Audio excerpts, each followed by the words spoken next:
نبی کریم صلی اللہ تعالیٰ علیہ وسلم جب صحابہ سے گفتگو کرتے تھے تو کوئی بات سمجھ میں نہیں آتی تھی تو صحابہ کہتے تھے رائینا یا رسول اللہ۔ اس کا معنی یہ تھا کہ یا رسول اللہ ہماری رعایت کر دیں، سمجھ نہیں آئی، سمجھ نہیں سکے، دوبارہ ارشاد فرما دیں۔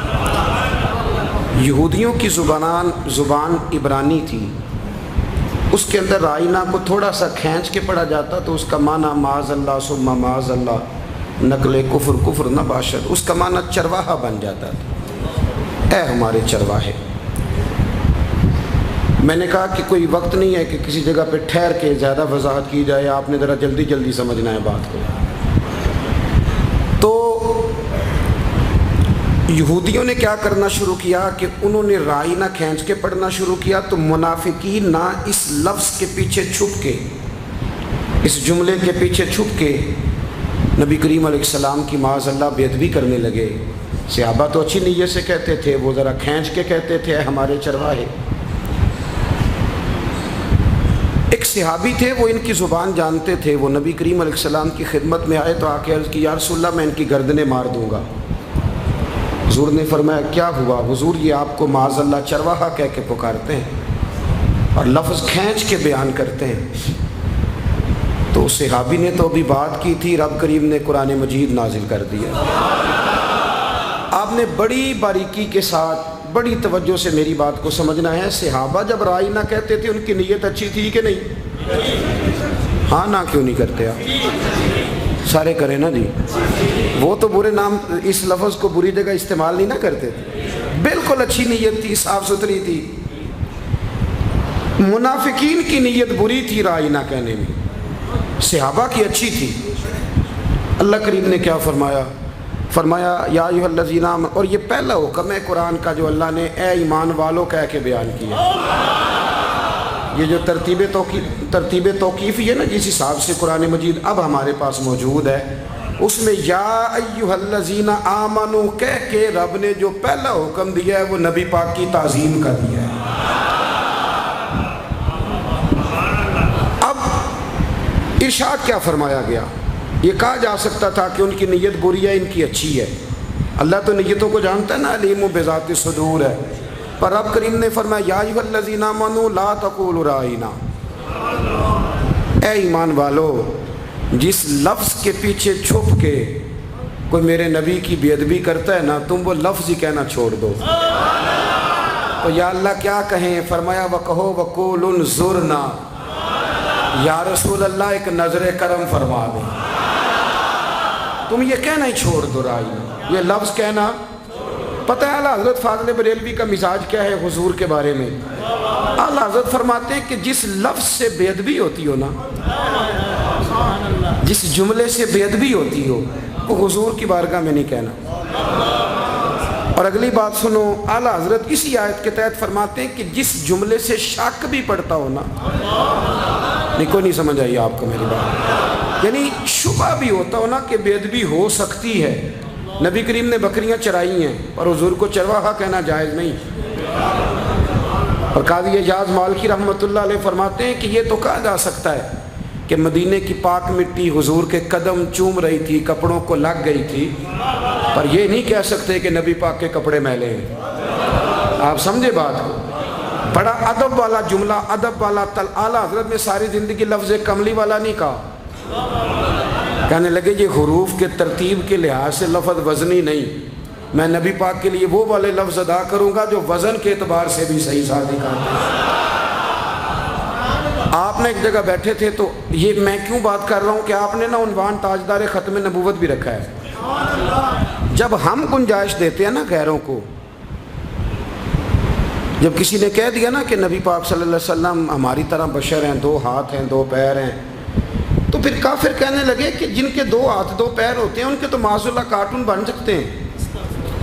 آپ کے وزیر اعظم کا کارٹون بنتا ہے کہ نہیں؟ صدر کا، اپوزیشن لیڈر کا، عام انسان ہے تو کارٹون بنیں گے تو کیا حرج ہے؟ اعلیٰ حضرت نے فرمایا نہیں، تمہیں غلطی لگ گئی ہے، وہ عام انسان نہیں ہیں، وہ تو نبیوں میں رسول افضل، رسولوں میں اولی العزم رسول افضل، اور فرمایا پھر سب سے اولا ہو اعلیٰ ہمارا۔ اعلیٰ حضرت نے نا فرمایا وہ لفظ نہیں بولنا جس کے پیچھے چھپ کے کوئی. ایک صاحب اعلیٰ حضرت کے سامنے نا نعت پڑھ رہے تھے تو انہوں نے نعت کا شعر کہا کہ شان یوسف جو دبی وہ بھی اسی در پہ دبی. تو آپ فرمانے لگے تیرا کیا خیال ہے نبی پاک کسی کو دبانے آئے ہیں؟ تو کہنے لگا جی پھر آپ بتا دیں کیا شعر ہونا چاہیے. فرمایا شعر یہ پڑھو کہ شان یوسف جو بڑی وہ بھی اسی در سے بڑی.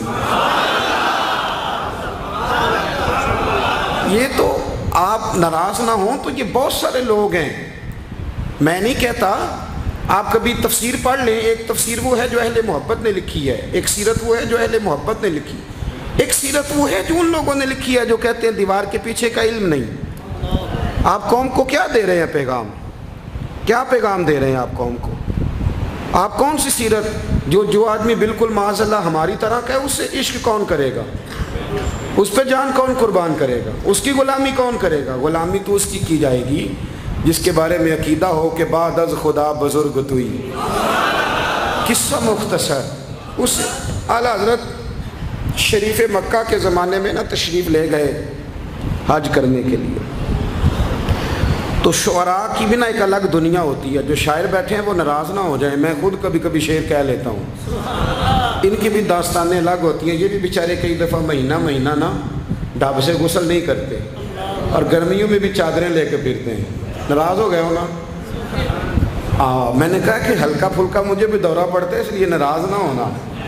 تو ان کی ایک الگ دنیا ہے, شعر و شاعری کی, صنف کی, حروف کی, ایک الگ ان کا بھی ایک مزاج ہے. ہر لحاظ سے الگ لوگ ہوتے ہیں نا. تو وہاں نا شریف مکہ کے زمانے میں حضور کے روضہ اطہر کے پاس نا شعر کہنے کے لیے بریلی شریف میں بھی بڑا ذوق ہے. ایک تو عام شعراء ہے نا جن کی میں نے بات کی, جو نعت کہنے والے شاعر ہیں وہ تو اکثر علماء ہیں, ان کا یہ سٹیٹس نہیں. بریلی شریف میں نا 23 صفر کو یا 24 صفر کو صبح ایک مصرع دیا جاتا ہے. اس مصرے پر شعر کہنے ہوتے ہیں اور مصرع اکثر اعلیٰ حضرت کا ہوتا ہے. یعنی ایک مصرع ایک دفعہ میں موجود تھا تو ایک مصرع دیا گیا تھا کہ میں مجرم ہوں آقا مجھے ساتھ لے لو. تو اس پر پھر سب شعراء نے کلام کہے. اب میں ادھر جانا نہیں چاہتا, وقت زیادہ لگ جائے گا, تو ادھر ہی رہنا چاہتا ہوں. تو شریف مکہ کے زمانے میں نا اعلیٰ حضرت رحمۃ اللہ تعالیٰ علیہ گئے ہوئے تھے مدینہ منورہ, تو وہاں شعر کہے جا رہے تھے. تو طریقہ یہ تھا کہ پہلے شعر کہے جاتے تھے عربی میں, پھر فارسی میں, پھر اردو میں. مختلف شعراء آتے تھے اور ترکی کا جو اس دور کا حکمران تھا وہ خود بیچ میں بیٹھتا تھا. جو شعر اچھا لگتا اس پہ انعام بھی دیتا تھا. تو اردو شعراء کی جب باری آئی تو نبی کریم علیہ السلام کے روضہ اطہر کے سامنے نا 2 کھجوروں کے درخت تھے. کھجوروں کے 2 درخت تھے.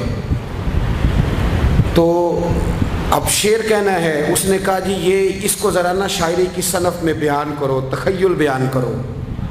تو بہت سارے شعراء نے شعر کہے. تو جو شعر سب سے زیادہ پسند کیا گیا وہ شعر یہ تھا کہ یوں ہے درخت حضرت والا کے سامنے کہ مجنو کھڑا ہے خیمہ لیلا کے سامنے. یہ شعر کہے گئے. 2 پرانی تصویریں دیکھیں گے تو آپ کو مل جائیں گے 2 کھجور کے درخت گنبد کے سامنے. تو وہ بہت بڑا شاعر تھا, اس کو انعام دیا گیا. تو اعلیٰ حضرت چپ کر کے بیٹھے تھے پیچھے. جڑے محرم راز حقیقت دے اور راز حقیقت کھول دے نہیں. اے جنہ ویکھیا نہیں وہ کرن گلاں, جنہ ویکھ لیا ہو تے بول دے.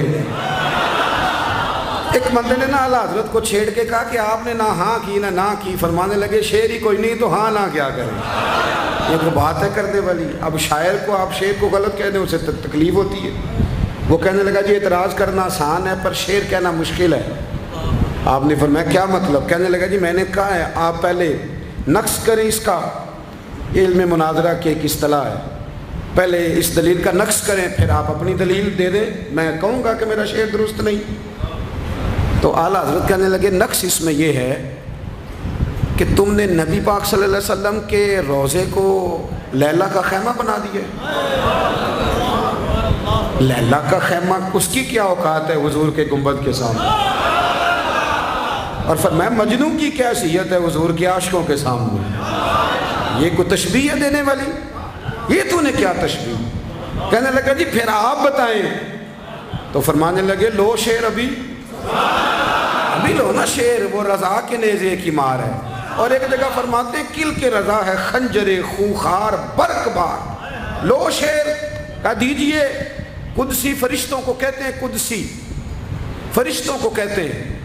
تو اعلیٰ حضرت فرمانے لگے یوں ہیں درخت حضرت والا کے سامنے, گویا قدسی کھڑے ہیں عرش معلا کے سامنے.